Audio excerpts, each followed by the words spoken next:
नमस्कार दोस्तों, आज की यह वीडियो पापाकुंसा एकादशी व्रत कथा की है। आश्विन मास के शुक्ल पक्ष की एकादशी को पापाकुंसा एकादशी के नाम से जाना जाता है। इस कथा के अनुसार एक समय कुंती पुत्र युधिष्ठिर ने भगवान श्री कृष्ण से प्रश्न किया, हे मधुसूदन, आश्विन मास के शुक्ल पक्ष की एकादशी के बारे में मुझे बताइए।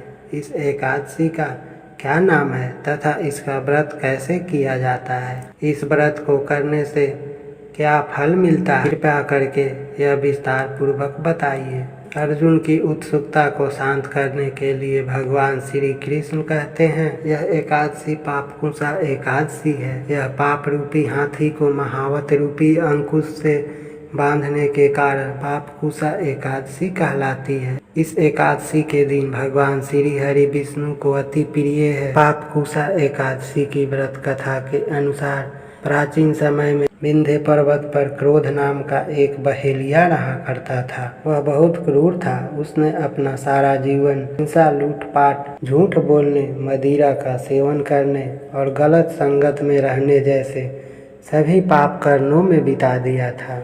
जब उसका अंतिम समय आया तब यमराज ने एक दिन पूर्व अपनी दूत को आज्ञा दी कि क्रोध को दरबार में पेश किया जाए। यमराज के दूत एक दिन पहले ही क्रोध को लेने आ गए और यमदूत ने उस बहेलिया से कहा, कल तुम्हारे जीवन का अंतिम दिन है, कल हम तुम्हें लेने आएंगे। यह सुनकर वह बहेलिया भयभीत हो गया और इसी अंगिरा के आश्रम में पहुंचा। वहां उसने महर्षि अंगिरा के चरणों में गिरकर प्रार्थना करी, हे ऋषिवर, मैंने अपना समस्त जीवन हिंसा, लूटपाट, झूठ बोलने, मदिरा सेवन करने तथा गलत संगत में बिता दिया। कृपया करके आप मुझे कोई ऐसा उपाय बताएं जिससे मेरे समस्त पाप नष्ट हो जाएं और मुझे मोक्ष की प्राप्ति हो जाए।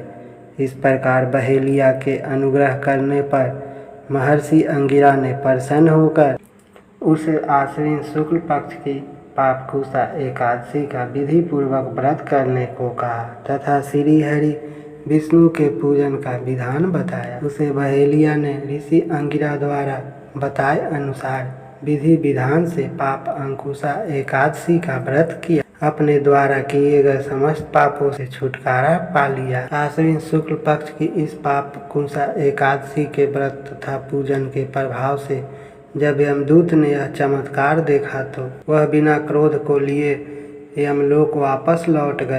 भागवत कृपा से बहेलिया विष्णु लोक गया। आगे भगवान श्री कृष्ण कहते हैं, पाप अंकुशा एकादशी का व्रत का उपवास करने से सभी प्रकार के पाप नष्ट हो जाते हैं तथा व्रत करने वाला मन वांछित फलों को प्राप्त करता है। इस एकादशी के दिन भगवान श्री हरि विष्णु का पूजन करने से मनुष्य को स्वर्गलोक की प्राप्ति होती है। अर्जुन, जो फल मनुष्य को कठिन तपस्या करने से प्राप्त होता है वो फल पापकुंसा एकादशी का व्रत करने से प्राप्त होता है। दोस्तों, यह थी पापकुंसा एकादशी की व्रत कथा। अगर आपको यह कहानी अच्छी लगी हो तो प्लीज़ वीडियो को लाइक और चैनल को सब्सक्राइब कीजिए। धन्यवाद।